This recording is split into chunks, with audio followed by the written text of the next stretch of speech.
As his future wife, the Duchess looked at her once. Then she pointed to the servants' table.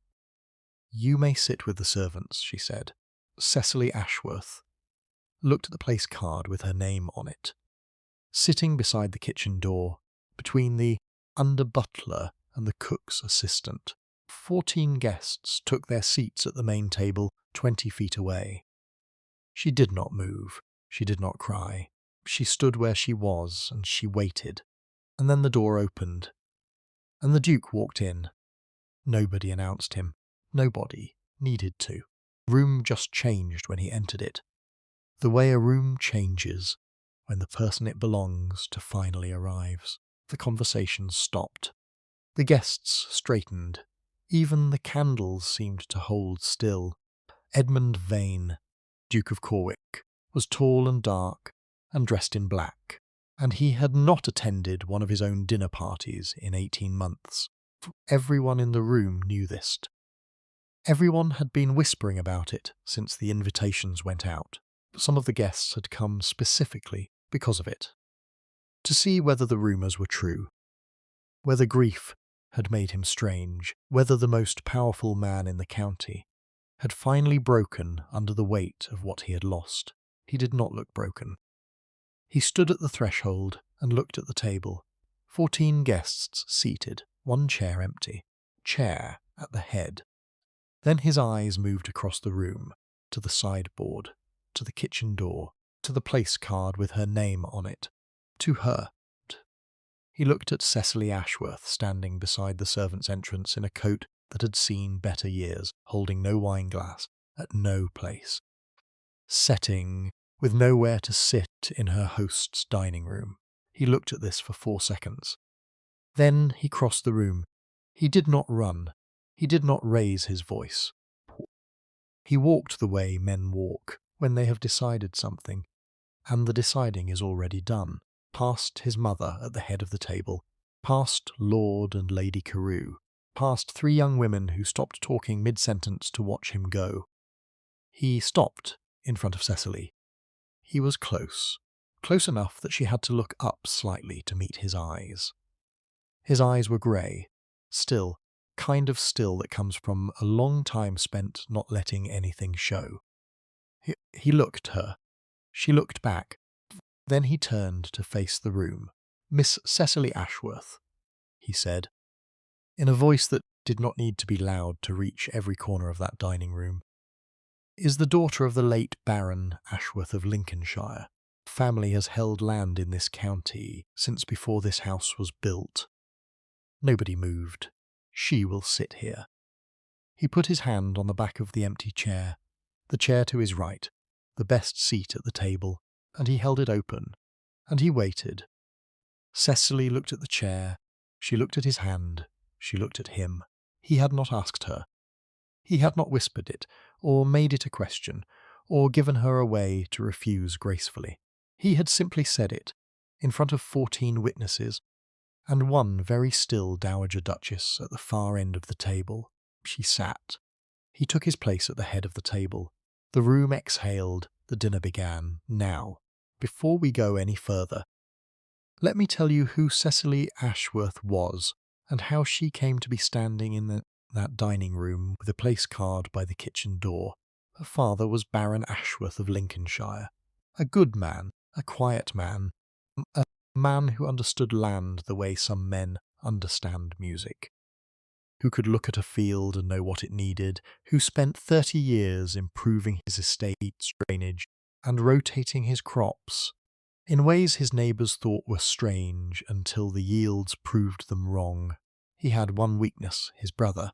His younger brother borrowed money from him, and that money was connected to a loan, and the loan was called in before the harvest. And within 18 months of that call, Baron Ashworth was dead, and his estate was gone. That is the whole of it. One error of judgment about one person, and it cost him everything.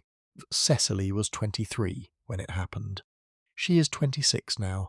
In the 3 years between those ages, she learned what it means to carry a name that used to open doors and now closes them.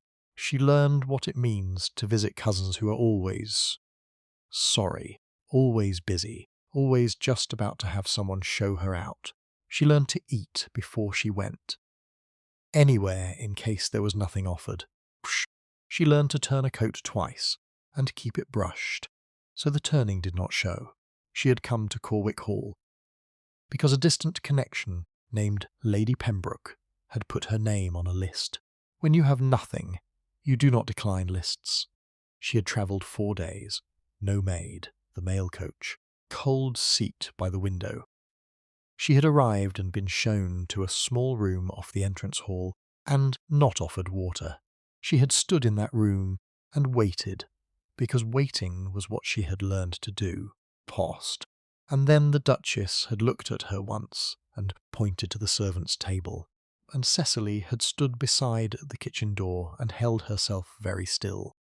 The way she had learned to be still, when the important thing was not to let the face do what it wanted to do. And then the Duke had walked in, and now she was sitting at his right hand while 14 people tried very hard not to stare at her. She did not speak to him during the first course. This was partly because the conversation at his end of the table was about crops and county roads and a disputed boundary near the eastern parishes, and partly because she had understood something in the first 3 minutes of sitting beside him. This was a man who spoke only when he had something to say. She decided to match him. She ate. The food was very good. She had not eaten since morning, and she ate with the quiet efficiency of someone who had learned to do it. Without anyone noticing, he noticed. He did not stare. He did not make her feel watched. But there was an awareness in him, a way of catching things at the edges without turning to look. And she understood that he had registered exactly how hungry she was and had said nothing, which was the kindest thing he could have done. Around them, the table did its work. Lord Carew told a story about a surveyor and a stone wall. One of the young women laughed too brightly at something Colonel Beaumont said. Lady Pembroke kept her eyes carefully away from Cecily, which was its own kind of attention. The footman moved.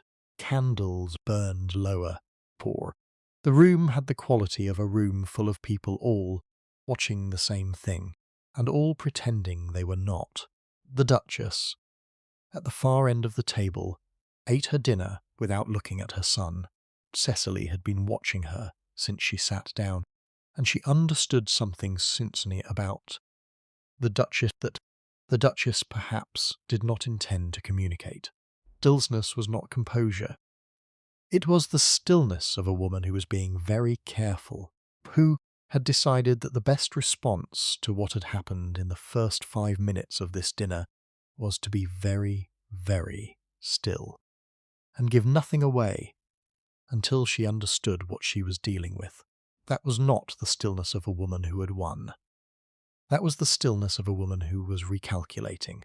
Between the fish and the meat, he said quietly, "You came alone." "I did. From London." "Yes." "The mail coach." She looked at him. He was looking at the table. "I did not bring a maid," she said. "That is what you are." "I am not." He picked up his wine glass, held it without drinking. "I am asking whether the journey was difficult." "Not particularly." He put the glass down. "I should have sent a carriage," he said. "It, the way a man says something true that he cannot do anything about now, which is the hardest kind of true thing." She said nothing back, because there was nothing useful to say to it, and silence was sometimes more honest than words. At the end of the table, the Duchess's eyes moved just once to her son, then back to her plate. Meat course arrived. After dinner, the guests went to the drawing-room. Cecily took a chair near the window, and a cup of tea she did not especially want, and watched the room do its work. House parties had a logic to them. Everyone was calculating something. Who to be near, who to avoid, what the evening meant, and what it would look like by morning. Lady Pembroke came to stand beside her, with the specific urgency of a woman who has been waiting for an opportunity and has finally found one. You must be gratified, Lady Pembroke said. I am sorry? His Grace's attention. It is quite remarkable. He hasn't. She stopped, reset. He rarely attends these evenings. So, I understand. In fact, Lady Pembroke said, dropping her voice to the volume that is designed to carry, I don't believe he has sat at that table since his wife. Lady Pembroke. Yes. I am very tired from the journey. Cecily set down her tea. Hope you will excuse me. She crossed the room to the door. She did not look at him as she passed. He was near the fireplace, speaking with Lord Carew about something that did not have his full attention. She could see it in the angle of his body. Present in the conversation, but not inside it. His eyes had moved to her when she rose from her chair, and she had felt it without looking, and she did not look now, because looking would have meant something, and she had not yet decided what anything meant. She was at the door when his voice came, not loud, not urgent, just clear. Miss Ashworth. She stopped, turned. He had not moved from the fireplace. Room had gone quiet in that particular way. Rooms go quiet when two people are looking at each other across a space, and everyone else has decided to become furniture. You are welcome at breakfast, he said, at whatever hour suits you. It was not an instruction. It was a door left open. She looked at him for one moment. Thank you, she said. She went upstairs. Room was above the kitchens. Not the best room, not the worst. A room that had been assigned before dinner and not changed after it, which told her the household had not yet decided how to recalibrate. The window faced north over the stable yard. She stood at it and looked at the dark grounds below and listened to the horses shift in their stalls and the distant sound of the guests still talking in the drawing-room. She thought about the hand on the back of the chair. She thought about the 4 seconds. She thought about a man who had said her father's name at that table as though her father was still alive and still worth naming, when no one, not the cousins, not Lady Pembroke, not any of the people who had received her over the past 3 years, had said her father's name as though it meant something in a very long time. She thought about what it meant. Then she stopped thinking about what it meant, because thinking about what things meant had never protected her from anything. And she needed to sleep. She slept. She was up before the house. This was habit, not intention. 3 years of managing her own mornings had made early rising automatic, and the body did not adjust to changed circumstances as quickly as the mind did.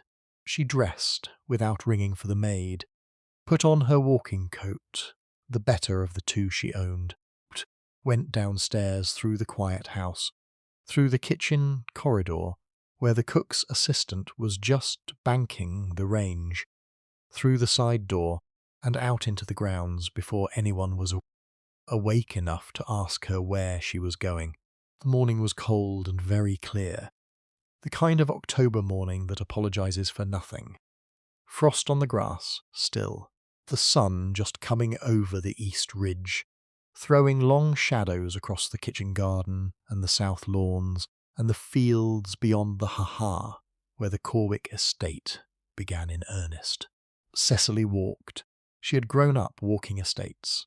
Father had taken her with him from the time she could keep pace, which was earlier than most fathers would have bothered.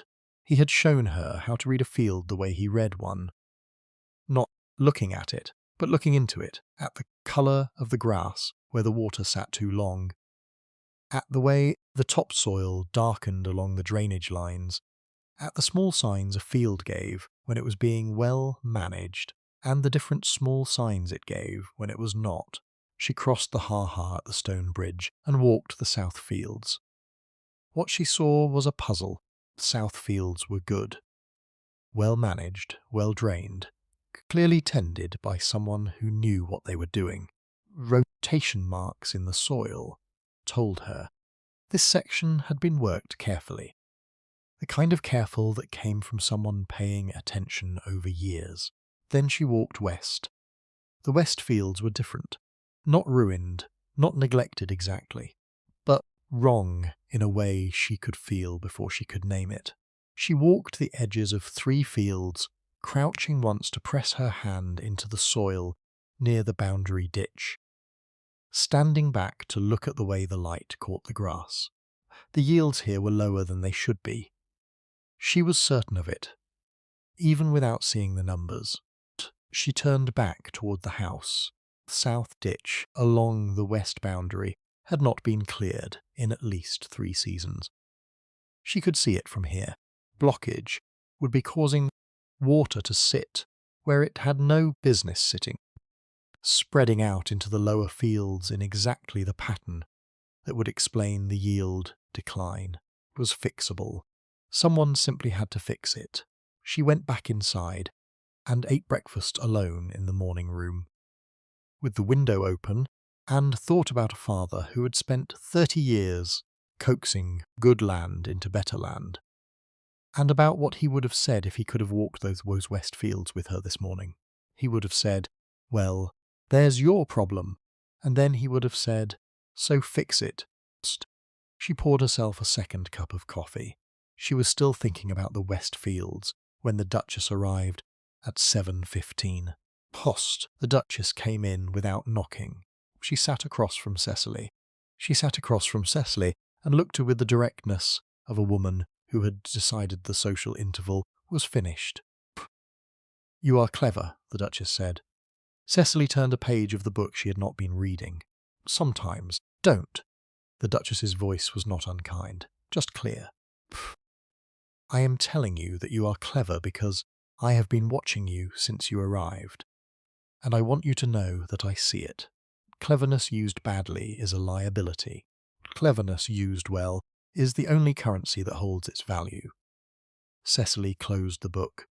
"My son," the Duchess said, "has not spoken at a dinner table in 18 months. He lost his wife 18 months ago. You know this, I was told." "And the child," the Duchess looked at the window. The garden was still in shadow, the frost not yet reached by the sun. "He blames himself. This is incorrect. It is also permanent because there are certain errors of feeling that cannot be argued out of a person, and that is one of them." Cecily said nothing. "What he did last evening," the Duchess said, "was not his character. I have known my son for 34 years. He is not an impulsive man. He does not act without calculation. What you saw at that table came from somewhere I cannot account for, and I have spent the night trying to account for it, which is why I am sitting in this room at 7 in the morning instead of taking my breakfast in peace." "What do you want to know?" Cecily said. The Duchess looked at her. "I want to know what you intend." "I intend to finish this house party," Cecily said. "Turn to London. And if he makes it difficult to return to London, he won't." Cecily looked at her steadily. "Whatever last evening was, he is not a man who traps people. I understood that much." The Duchess was quiet for a moment. "He said your father's name," she said, "at that table. In the voice he uses, when he means something. He has not used that voice at a dinner table in 18 months. My father was a man worth naming. He was a man who died in debt." "Yes," Cecily said. "He was that too. He was also the man who taught me to read a field. And I walked your son's west fields this morning, and I can tell you exactly why the yield has been falling for 3 seasons. So he was both of those things. Most people are more than one thing." The Duchess looked at her for a long time. Something shifted in the room. Not softened. The Duchess did not soften. But the quality of the attention changed, became less like an assessment, and more like something trying to decide what it was looking at. "I am not your enemy, Miss Ashworth," the Duchess said. She rose. At the door she paused with her hand on the frame. Paused. "I am the person who has kept my son alive and functioning for 18 months. I need you to understand that before you make any decisions that come from last evening. He has not been easy to keep. He would not thank me for saying so. But it is true. She left. Cecily sat with the cold coffee. She looked at the kitchen garden coming into the light outside, very green in the grey morning, and she thought about a woman who had done a cruel thing with a place card and then come at 7 in the morning to explain herself. And she thought that whatever the Duchess was, she was not simple, and the things that were not simple were always the ones worth paying attention to. He found her in the library at 10. She was on the second shelf from the top when he came in. He stopped below her and looked up. Agriculture, he said. Drainage. She had a book under her arm. My father had strong opinions about land drainage. I find I still remember most of them. A silence. Comfortable, which surprised her. Come down, he said. She came down the ladder. He took the book from her arm when she reached the bottom. Not to help her, but simply because he was already holding it before either of them had decided about it. And he looked at the cover and then at her with an expression she could not read. I owe you an explanation, he said. You don't. I told this house last evening that you are going to be my wife. You told this house that I am going to be your wife, without asking me. There is a difference. He looked at her. She looked back. I don't know what happened, he said. I have been in this house for 18 months and I have not. He stopped. Tried again. Nothing in that time has made me move. And then I saw the card and I moved before I had decided to. You don't have to explain it. I think I do. You don't. Everyone has had time to decide. It was a gracious gesture to a family connection. Lady Pembroke will arrange the rest. I said it in front of my mother. Your mother was in this room at 7:15 this morning. Something moved in his face. Not surprise. The specific look of a man who has been confirmed in something he already suspected. What did she say? That she is not my enemy. That she has kept you alive and functioning for 18 months, and that I should understand this before making decisions. Cecily put the book back on the shelf. Found it more honest than most things people say to me. He said nothing for a moment. Fruits. It doesn't have to be what you said it was, she said. You haven't been committed to anything. Morning has given everyone room to revise. He looked at her then, with something she was not prepared for. Warmth, not gratitude. Something flat and quiet and settled. I would say it again, he said. The words landed differently than she expected. Not as a declaration designed to impress her. As a fact, the way a man states something he has already accepted and is done examining. Something he is simply reporting as true. She held the empty space on the shelf where the book had been. Then we should talk, she said, properly, not with the house listening. The house is always listening. Pennick is always listening. The house follows his example. Something moved at the corner of his mouth, not quite a smile, but in the same neighbourhood. There is a path along the East Ridge, he said. Before lunch, if you wanted to walk. I will be at the side door at 11, she said. He nodded and left. She stood in the library after he was gone and thought about the word again. I would say it again. Not a question. Not a performance designed for the room. Fact he had decided to give her. The same way he had decided to cross the floor. The night before, simply and without decoration. She did not know yet what to do with it. She pulled the book back off the shelf and read about drainage for 40 minutes and did not decide. The East Ridge path was cold and clear with a view of the Corwick Valley that explained very simply why someone had built a house here 300 years ago. The valley ran south and west. Farms and fields and the river catching the late morning light. And beyond it the hills that marked the county boundary. And above all of it the October sky, doing nothing in particular except being very large and very blue. He walked beside her. He did not offer his arm, which she noticed, and thought was deliberate, and was glad of. Tell me about your father, he said. She had not expected that. He understood land, she said. Not from books. He knew what a field wanted. He spent 30 years improving the Ashworth drainage and rotating the crops in ways his neighbours thought were eccentric, until his yields outpaced theirs 2-1, and then they thought he was lucky instead of right, which is what people do when they cannot admit that someone else understood something they missed. The debt. His brother. Loan called in before the harvest. She looked at the valley. He was not the first man to be destroyed by someone he trusted. He said nothing. He died apologizing, she said, which I found the hardest thing. He had nothing to apologize for.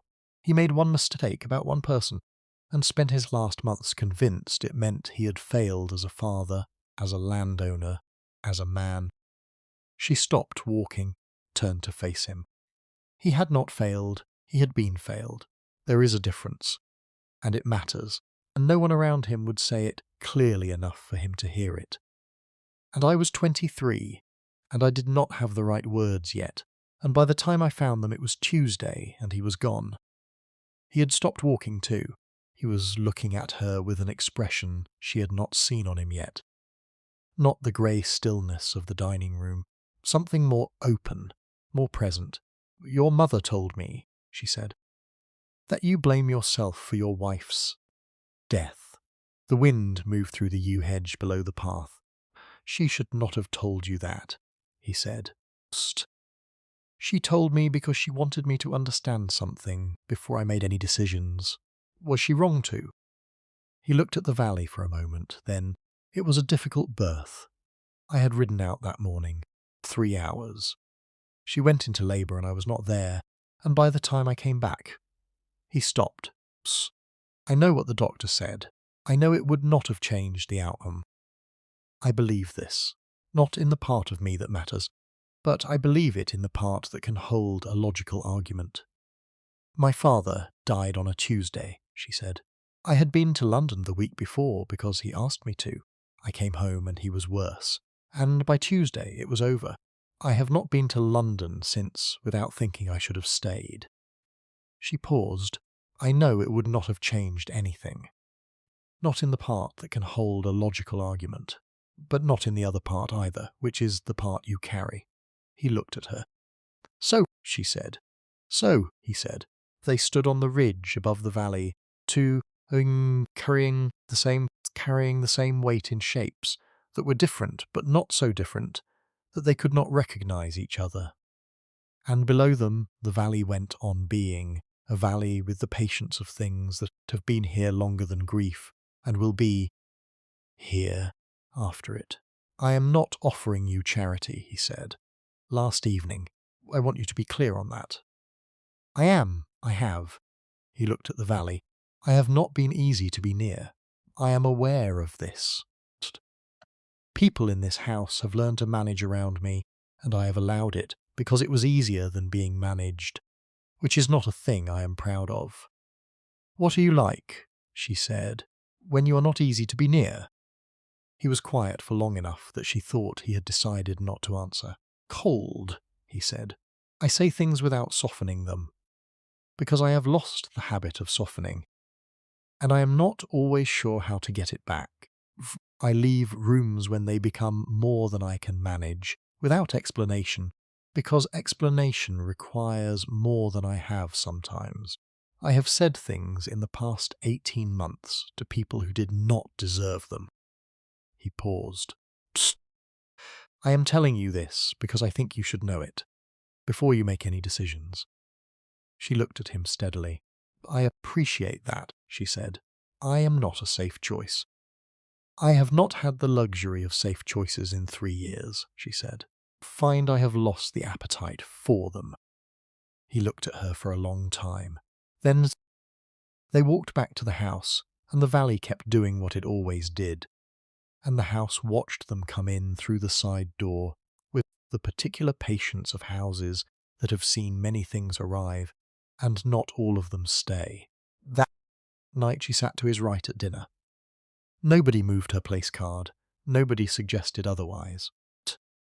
The Duchess sat at the far end of the table and did not look at her son for most of the meal. which was its own kind of looking. The dinner was easier than the first. The room had adjusted. People had found their positions relative to what had happened the previous evening, and had decided how to behave inside them. Lady Pembroke was warm, in the careful way of someone who has decided to be associated with an outcome that might go well. Psst. Lord Carew asked Cecily a direct question about the Lincolnshire drainage controversies of 1804, which meant someone had mentioned her father's work, and she answered it without false modesty. And he looked at her with the interest of a man who had expected less. Between the meat and the dessert, quietly, under the cover of Colonel Beaumont's long story about a hunting trip. She asked me this morning what my intentions were. Cecily kept her eyes on her plate. What did you tell her? That I did not know yet. That was honest. She did not find it satisfying. No, Cecily said. I imagine she did not. A pause. The Colonel's story reached some kind of climax. The table laughed. She will push, he said. When she wants something, she applies continuous pressure until the thing yields. Or she finds another approach. She has been this way my entire life. I know, Cecily said.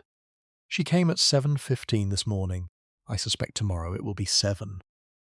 The corner of his mouth moved. She likes you, he said. She would not tell you that. She was in that room at 7:15, which means she thinks you are worth the effort of managing correctly. Cecily looked at her plate. Your mother, she said, seated me with the servants because she saw something in the first 4 hours that she wanted to prevent. Yes, she is going to be a problem. She has always been a problem. He said it without heat, the way a man describes weather he has learned to dress for. She is also the only person in this house who has not treated me like I might shatter for 18 months. I find both things true at the same time, and I have stopped trying to resolve the contradiction. The dessert arrived. Fourth night, Cecily could not sleep. This was not unusual.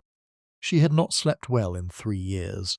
This was a different kind of sleeplessness.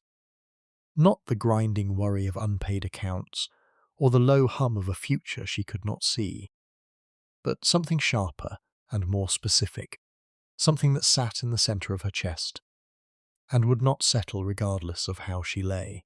She got up, put on her robe, sat at the window. Below, the grounds were dark and still under a clear sky. The stable yard was lit by a single lantern. The kitchen garden was a grey rectangle in the moonlight. The bed she had walked 2 mornings ago, still visible as darker lines against the frost. Somewhere beyond the south wall was the dower house she had not yet seen, and beyond that the west fields with their blocked ditch, and beyond that the valley she had stood above on the east ridge, and looked down at while a man told her he was not a safe choice. She sat at the window and thought about going back to London. She thought about it clearly. The way she tried to think about things that mattered. But with the plain facts laid out, the way her father had taught her to look at a field, before she decided anything about it. Plain facts were these. She was 26 years old, with no money, and a name that was more liability than asset. She was sitting in a borrowed room, above the kitchens of a house that did not belong to her, in a county she had no connection to, because a distant acquaintance had put her name on a list. Man she had known for 4 days had told a room full of witnesses that she would be his wife, and had told her privately that he was not a safe choice, and had looked at her on a ridge above a valley, with the expression of someone handing her something breakable, and hoping she would not drop it. She could go back to London. The carriage was waiting at Lady Pembroke's address. Nobody had committed to anything. The Duchess had been told. His intentions were unknown. She could go back, and it would be over before it had properly begun. And it would hurt for a while because honesty had a way of leaving marks even when you chose not to act on it. And then the hurt would stop because things always did. That was the safe choice. She pressed her forehead against the cold glass of the window. She thought about what safe had cost her in 3 years. The cousin's spare room that smelled of damp. The letters she had learned not to send. Because the answers were always the same. The mornings that were all the same colour, the same weight, the same careful management of a life that was getting smaller by degrees, so slowly. She had almost stopped noticing. It was shrinking. Thought about what it felt like to sit at a table where someone had said her father's name as though it meant something. She thought about a man who had been still for 18 months. Truly still, the house full of absence, the portrait taken down, the east rooms closed, everything he loved turned into something he could not look at. And who had crossed a dining room floor in 4 seconds because something in him had moved. And he had followed it. She thought about what it costs to move. When you have been still that long. She took her forehead off the glass. She was not going back to London. She had not decided everything. She was clear about that. She had decided one thing, which was that she was not getting into that carriage. And the rest would have to wait until the rest was ready. She got back into bed. She slept. On the 5th day it rained. Kind of rain that settles in and stays. Heavy and grey and without apology. The guests contracted inward. Cards in the drawing room, billiards for the men. The long, slow work of a house party. In bad weather, where everyone makes the best of each other, because there is nothing else available. Cecily spent the morning in the library with the estate map she had asked Pennick to find for her, making careful notes about what she had seen in the West Fields. She was deep in the yield records for the past 5 years. Pennick had found those too, which told her something about Pennick. When the door opened at 3 in the afternoon, and the Duchess came in, not at 7:15 this time. Not with the careful composure of the morning visit.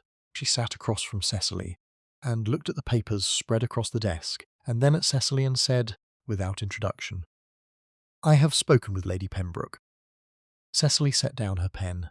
"Lady Pembroke is of the opinion," the Duchess said, "that what occurred at dinner on the first evening was a public declaration of intent. She believes this will be understood as such by everyone in this county within the fortnight. She is not wrong." "I know," Cecily said. "You do not seem troubled by this. I have had 4 days to think about it." The Duchess looked at the papers, the notes in Cecily's hand, at the yield records laid out in columns across the desk. "What are you doing?" she said. "The West Fields have a blocked drainage ditch. I am documenting it, so that when I speak with your son's land agent I have something to show him." The Duchess was quiet for a moment. "My son," she said, "has not been into those fields in 18 months. I know. That is why the ditch has not been cleared."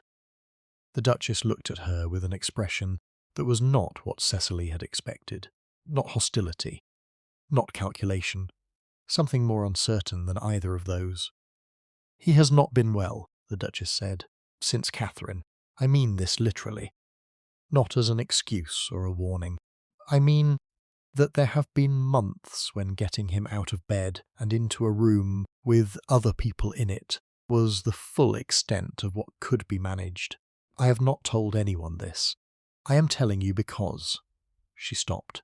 "Because you want me to understand what I am walking into," Cecily said. "Yes, he told me himself, on the ridge, that he has not been easy to be near."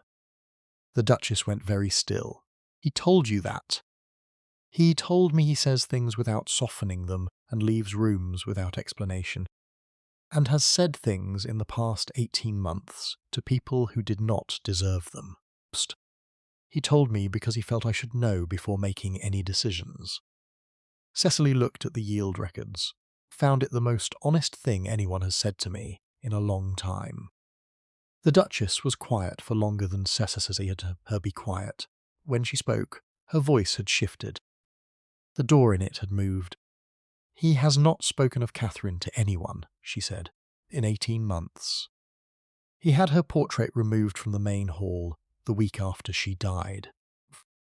He has not been into the east rooms where the nursery was being prepared. He will not allow her name in his presence. Not because he has forgotten her, but because he cannot. She stopped, pressed her mouth together. What he told you on that ridge, Miss Ashworth, is more than he has told me, and I have been here every month for 18 months. Cecily said nothing. The Duchess rose. At the door she turned, and for the first time since Cecily had arrived at Corwick Hall, the Duchess looked at her without managing her, proud without calculating her. She looked at her the way a woman looks at something she did not expect to find, and is not yet sure what to do with. He walked the East Ridge yesterday morning, the Duchess said. With you. He has not walked that path since Catherine died. She left. Cecily sat with the Yield records and the sound of rain on the library windows. She thought about the portrait taken down from the wall. She thought about the East rooms standing closed and dark and full of what might have been. She thought about a man who had spent 18 months making himself cold enough to survive inside a house full of absence, who had told his mother nothing and crossed a dining room floor for a woman he had never spoken to, and who had stood on a ridge in the cold October sun and told her the true things about himself without decoration or apology. She picked up a pen. She went back to the Yield records. She had already decided. He found her in the library the next morning. She did not hear him come in. She had the estate map unrolled on the desk, and she was making notes in the margins about the West Fields in a small, precise hand. And she did not hear the door, and she heard only the particular quality of silence that meant the room had changed. She looked up. He was standing just inside the door, looking at the map, looking at the notes she had made in the margins of his estate map in a hand that was not his. She set down her pen. She waited for his face to do what faces do when someone has come into a room that was not theirs and touched something that was not theirs to touch. His face did not do that. He walked to the desk, stood beside her, looked at her notes for a long moment. She watched him read them the way she had watched him read the Elkington the morning before. Not performing it, just taking the words in, the information going somewhere useful. The South Ditch, he said. Yes, Hartley told me it was the soil. Hartley is wrong. She kept her voice level. The soil in that section is good. It is the South Ditch. It has not been cleared in at least 3 seasons. The yield decline runs outward from the ditch in concentric rings. You can see the pattern in these numbers. She pointed. That is not soil failure. That is water sitting where it has no business sitting. He looked at where she was pointing. He looked at the numbers. He looked at the map. My father noted it, he said. He put his finger on a mark in the older hand, the broader script that was not his. Here, 12 years ago, he intended to address it, and then he removed his finger. He did not. They stood at the desk with the rain on the windows and 12 years of his father's unfinished work. Between them and around them the smell of old books and the particular silence of a library that has held many conversations and remembers all of them. I can fix it, she said. If you will let me speak with Hartley directly, he will not like it. He will tell me it is the soil, and that he has managed this estate for 9 years, and knows it better than a woman who arrived last Tuesday. And he will be right about the 9 years and wrong about the soil. He looked at her. Stand your ground, he said. He always comes around. He moved to roll the map back up. She put her hand on the edge of it. Leave it, she said. He looked at her hand. He stepped back. He looked at the map, spread open on the desk, at her notes in the margins, at 12 years of his father's notation alongside 2 mornings of hers. My father, he said, would have argued with you about the South Ditch. He would have been wrong, and he would have known it by the 3rd conversation, and been insufferable about admitting it until the 4th. "I would have waited him out," she said. "Yes." He looked at the map. "I believe you would have." He stepped back from the desk. "I will tell Hartley you will speak with him tomorrow, after the guests leave." He left the library. He left the map open on the desk. Cecily stood and looked at it for a long time. At her notes beside his father's notes, beside his own careful hand in the margins. 3 generations of attention to the same piece of ground, and the ground still waiting for the one thing. All 3 of them had noticed, and none of them had yet fixed. She picked up her pen. She went back to work. On the last morning of the house party, the guests assembled in the entrance hall with their luggage and their conclusions. Lady Pembroke took Cecily's hands and said a great deal with her eyes that she chose not to say with her mouth, which was the most restrained Cecily had ever seen her be, and which told her that Lady Pembroke had decided. This was a situation she wanted to be on the right side of, Lord and Lady Carew, left with the warmth of people who have made up their minds about something and intend to act on it. Lord Carew pressed Cecily's hand and said he hoped she would come to dinner in November, which was not an invitation to a dinner but to a position. 3 young women left without speaking to her. She did not hold it against them. They were young, and it had been a confusing house party, and they had come expecting to observe a grief-stricken duke, and had witnessed something they did not have the framework for. Then the Duchess. She was leaving for Bath. She did not live at Corwick. Cecily had understood this gradually over the week, how the Duchess descended on the house when she felt it needed her, and retreated when she felt she had done what she came to do. She had the instincts of someone who understood that presence, applied constantly, becomes invisible, and that power requires occasional absence to remain power. She stopped in front of Cecily in the entrance hall. She looked at her. Cecily looked back. "Dower House," the Duchess said, "has good windows." "Yes. The kitchen garden has been neglected. 2 seasons. Can be recovered. My son walked that part of the grounds yesterday afternoon. After you had seen it. I know. Pennick told me."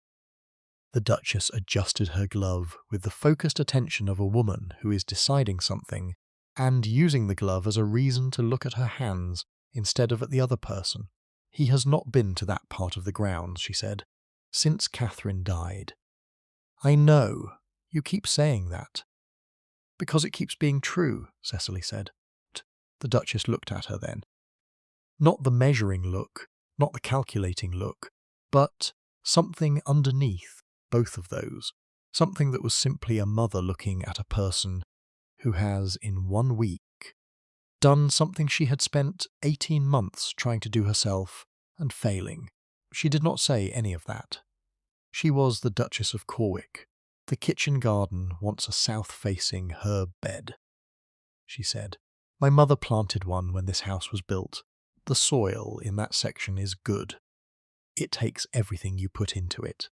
She went to her carriage.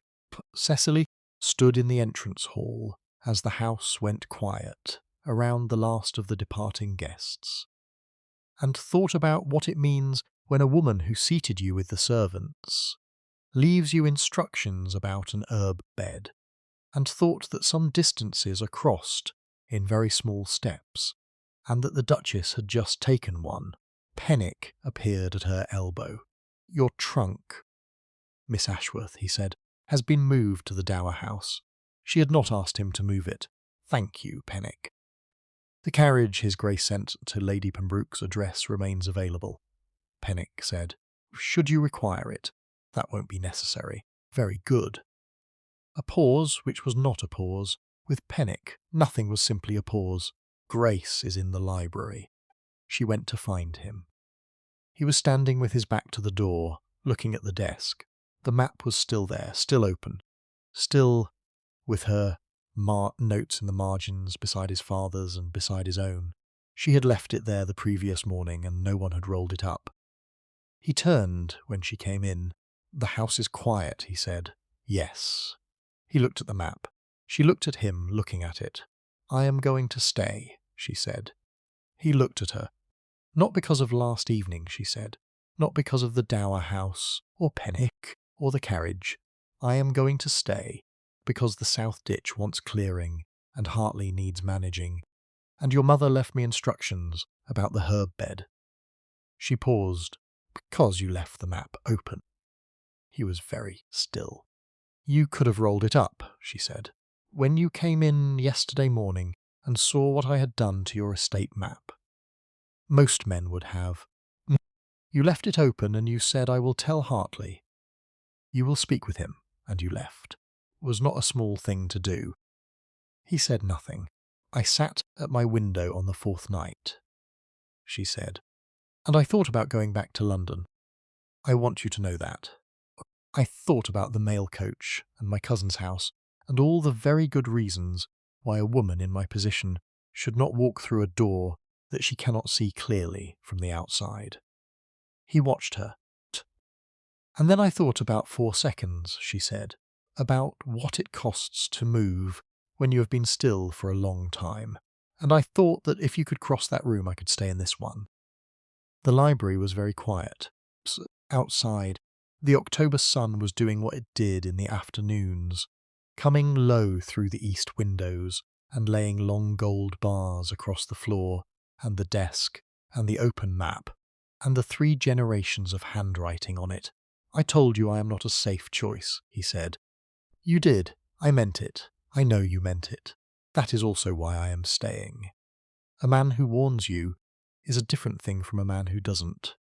He crossed the room, the same way he had crossed the dining room on the first night. Not dramatically, not performing it, simply implementing a decision already made.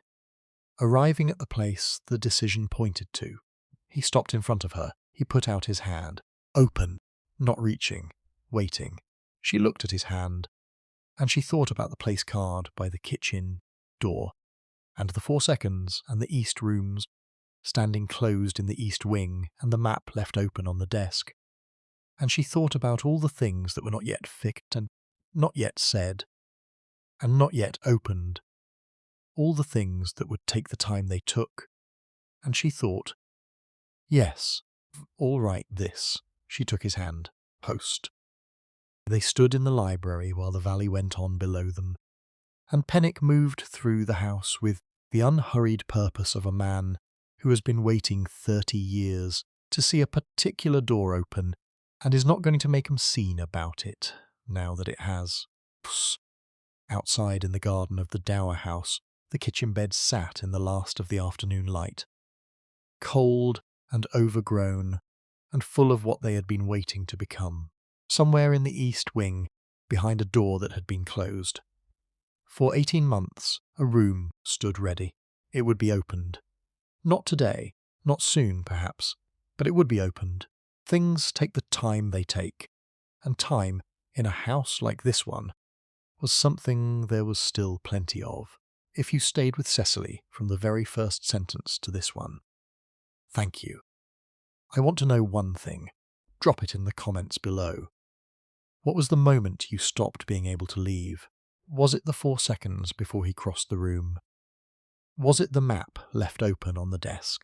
Was it Cecily at the window on the 4th night, thinking about London and choosing not to go? Or was it something smaller than any of those?